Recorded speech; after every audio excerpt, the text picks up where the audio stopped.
साथ कोई दिक्कत रही होगी। आज हम इस लायक हैं जो कागज पर नहीं लिखा जा सका, आज वो दुनिया का महान ग्रंथ है और विश्व में कीर्तिमान स्थापित है। दूसरा कारवा, इसी आगरा की धरती पर बाबा साहब अम्बेडकर की 125वीं जयंती पर सरदेव भंते करुणाशील जी ने आह्वान किया कि बाबा साहब जिस धम्म ग्रंथ को घर घर भेजना चाहते थे, धन की कमी थी, बाबा साहब नहीं भेज पाए, तो आज आपके पीछे ही है कोठी मीना बाजार बहुत बड़ा मैदान है। उस मैदान को दो ही शख्सियतें जो पूरा भरते हैं, एक तो मान्यवर काशीराम साहब जो हमारे बीच में नहीं है, और दूसरा सरदेव भंते जी। ये दो ही मैदान हमारे हिस्से में आए हुए हैं, इसके लिए बहुत बहुत साधुवाद। 125वीं जयंती पर भंते करुणाशील जी के मार्गदर्शन में 1,25,000 धम्म ग्रंथों का वाचन हुआ, इसका पूरा देश गवाह है।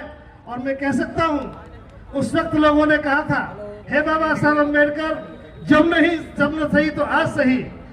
जब हमें मौका मिला तो एक साथ 1,25,000 लोगों ने कोठी मीना बाजार में वही धम्म ग्रंथ पढ़ा और बाबा साहब को सच्ची श्रद्धांजलि दी। आज पूरा देश जानता है कि बुद्ध और धम्म क्या है। ये इसकी दूसरी उपलब्धि है। और तीसरी उपलब्धि गिना रहा हूं, बाबा साहब ने कहा, हम किसी समाज की प्रगति उस समाज की महिलाओं की उन्नति से नापते हैं। बाबा साहब की इस बात को भंते जी ने समझा और बाबा साहब के इस कारवा वाले दिन इसी जमीन पर महिलाओं को समर्पित करते हुए बड़ी संख्या में महिलाओं ने केस कंपन करवाया और हाथ में जलती हुई मशाल ली। और जब कारवा निकला तो इसी तरह का मंच था। उस काफिले में जब भंते जी ने आह्वान किया कि आज बाबा साहब अम्बेडकर को साक्षी मानकर गुलामी की दास्ता का दहन करते हैं, तो हजारों महिलाओं ने चूड़ियां त्यागी, प्रतीक थोड़े, मांग से सिंदूर खत्म किया, पैर के बिछुए झाड़े। देखते ही देखते मंच पर चूड़ियों का ढेर लग गया। ये बाबा साहब अम्बेडकर की बहुत बड़ी इच्छा बाबा साहब की पूरी हुई। और उसके बाद इससे पिछला जो कारवा था, भंते जी ने कहा, हर बार कोई न कोई एक बेचारे कारवा देकर जाता है। भंते जी ने कहा, यही वो जगह थी, आगरा की सरजमी, वो भाषण जो आज भी सुनते हैं तो आंखें नरम हो जाती है, शरीर में बाल खड़ा हो जाता है। भंते जी ने कहा कि इस वर्ष बाबा साहब का वो भाषण पढ़ा जाएगा। आप हजारों लाखों लोग इस बात के गवाह हैं। 18 मार्च का दिन था, यही वो जगह थी और बाबा साहब का 18 मार्च का भाषण बाबा साहब के बाद उसी दिन उसी जगह पर उसी वक्त पढ़ा गया। और देखते देखते हमें लगा, जब वो भाषण पढ़ा गया, उसकी अंतिम लाइन सुना रहा हूं। बाबा साहब जिस लाइन को कहकर मार्मिक हुए, बाबा साहब जिस बात को बताते आंखों में आंसू लेकर आए, वो बात आज मैं दोबारा आपके सामने दोहरा रहा हूं। उसका नाम था, कौन बनेगा तंबू का बंबू। भंते करुणाशील राव जी ने इस बात को वहां रखा और पूरा भाषण पढ़ा गया। उस घटना के लोग आप जो जिंदा गवाह हैं, जब भंते जी उस भाषण को पढ़ रहे थे, जैसे जैसे भाषण पढ़ता गया लोग गंभीर होते गए। भंते जी पढ़ रहे थे, हजारों लोग उसका पुनर्वाचन कर रहे थे। और जब वो लाइन आई कि मैं आज बीमार हूं, मुझे लगता है कि कब आपके बीच से मैं चला जाऊं। मैं चाहता था कि इस तंबू का बंबू कोई नौजवान बनता तो मैं चैन से मर सकता था। ऐसा कहते हुए बाबा साहब मार्मिक हुए। और मैं आज बता रहा हूं, पिछली बार जब भाषण पढ़ा गया तो भंते जी ने जब ये लाइन पढ़ी तो लोग बहुत मार्मिक हुए, लोगों का गला भराया और हजारों लोगों ने घोषणा की कि बाबा साहब कोई बात नहीं, जो आपका काम शेष है, हम इसको एक तंबू का बंबू बनकर इस काम को करेंगे। और उस वक्त भंते जी ने भी संकल्प लिया था कि मैं भी पूरी तरह इसका परित्याग करता हूं। और आज उसका परिणाम है कि आज पूरा का पूरा हॉल भरा हुआ है। और मैं आज भरोसे के साथ कह रहा हूं, बाबा साहब अम्बेडकर उस वक्त हो सकता है कोई दिक्कत हमारी रही हो, हमारी कोई मजबूरी रही हो, पेट में रोटी नहीं थी, सर पर कोई कपड़ा नहीं था, बाबा साहब अम्बेडकर को शायद उस वक्त कोई तंबू का बंबू ना मिला हो। लेकिन मैं कह रहा हूं आज इस मंच से, आज मुझे बताते हुए फक्र है, ये भाषण अगर भारत की धरती पे किसी ने समझा है तो दो ही विभूति हमारे बीच में है। या तो आगरा की बात को मान्यवर काशीराम साहब ने समझा तो पूरे देश का निजाम बना, देश में सरकार बनी। ये पहले महापुरुष है। और आज बाबा साहब अम्बेडकर की दूसरी बात को किसी ने समझा है, उनके आंसू पोंछने का काम किया है, उनके तकलीफ को समझा है, तो भंते करुणा सिंह जी ने समझा है। उनका त्याग आज सर पर चढ़कर बोल रहा है। ये दो ही व्यक्ति हैं। इसीलिए मैं आपसे कह रहा हूं कि इस कारवा की बहुत बड़ी उपलब्धि है और ये कारवा यही नहीं रुका है। अभी ये कारवा यहां चला आया है। ये कारवा आज बौद्ध समाज के निर्माण की तरफ मुड़ गया है। आज इस समाज ने आचार संहिता हो बनाना किताब, आज हम कह सकते हैं बड़ी उपलब्धि आपके सामने रख रहा हूं। ये यहां से जाकर बताना देश में कि कारवा कहां पहुंच गया है। बहुत दिनों के बाद यह समाज बड़ा निरीह और गरीब की तरह घूम रहा था। जैसे किसी मेले में बच्चे की उंगली छूट जाती है, हमारी भी उंगली छूटी हुई थी।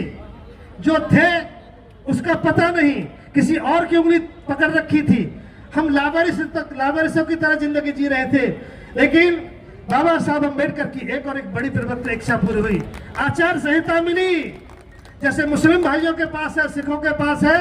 बड़े प्रयास के बाद आज बौद्धों को आचार संहिता मिली। इसकी स्थापना जयपुर से शुरू हुई और उत्तर प्रदेश के गौतम बुद्ध विश्वविद्यालय में पूरी हुई।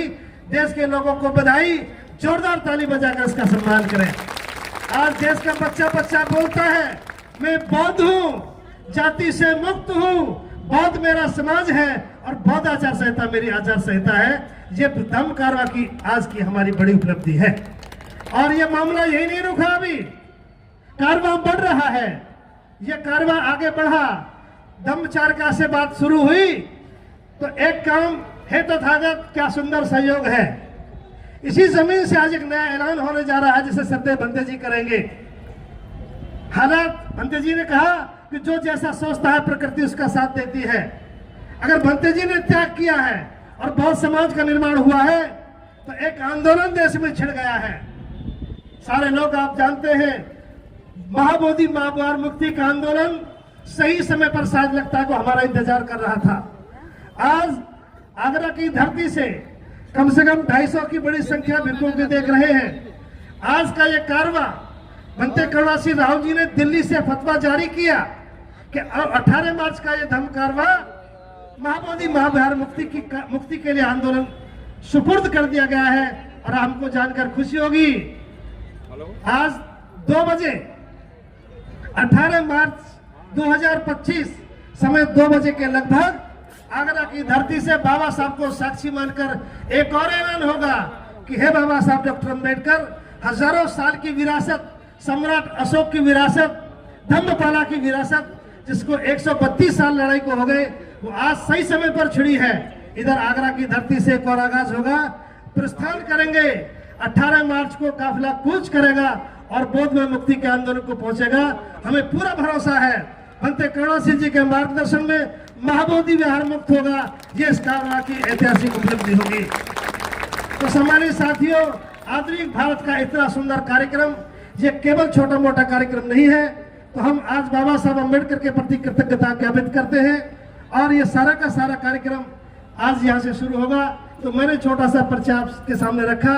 मैं चाहूंगा कि अगली प्रस्तुति के लिए हम एक सुंदर सी प्रस्तुति के साथ आज के इस कार्यक्रम की शुरुआत करते हैं।